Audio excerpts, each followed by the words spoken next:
இப்போ நம்ம எண்ணெய் ஊற்றி கொஞ்சமாக கடுகு அண்ட் உளுந்தம்பருப்பு சீரகம் 3 போட்டிருக்கோம். பொன்னாங்கண்ணி கீரை வந்து நம்ம அப்படியே கூட்டு மாதிரி சமைக்க போகிறோம். இப்போ பச்சை மிளகாய், கருவேப்பிலை, ஒரு பெரிய வெங்காயம் நல்லா சிவந்து வரட்டும். வெங்காயம் வதங்கிட்டு இருக்கும்போது ஒரு 3 பல் பூண்டு தட்டி போட்டுக்கலாம்.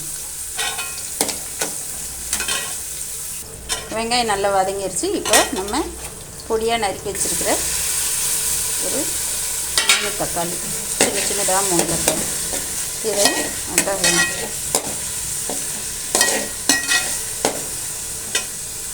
இது தக்காளி வதக்கும் போதே நம்ம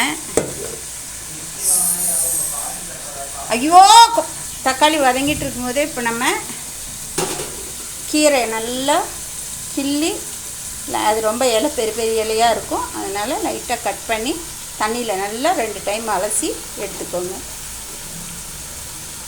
கீரையும் தக்காளியோடு சேர்ந்து எண்ணெயில் வதங்கி வரட்டும். கொஞ்ச நேரம் விடலாம்.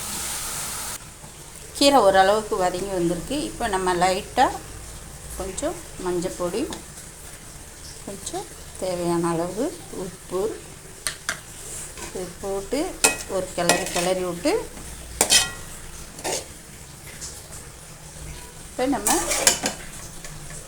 தனியாக ஏற்கனவே வேக வச்சுருக்கிற பருப்பு வந்து கொஞ்சம் சேர்த்து மிக்ஸ் பண்ணி ஒரு கொஞ்ச நேரம் மூடி வச்சிடலாம். அவ்வளோதாங்க, சுட சுட கீரை கூட்டு ரெடி. இது நம்ம கொஞ்சம் கட் பண்ணி போடுறது அப்படியே இதாக இருக்கும். நம்ம கொஞ்சம் நல்லா வெந்து வரும்போது இப்படி கரண்டியில் மசிச்சு பண்ணவே போதும்.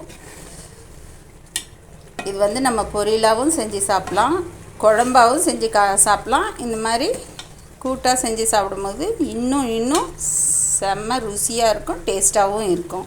இது ரொம்ப ரொம்ப உடம்புக்கு நல்லது. நீங்களும் சாப்பிட்டு பாருங்கள்.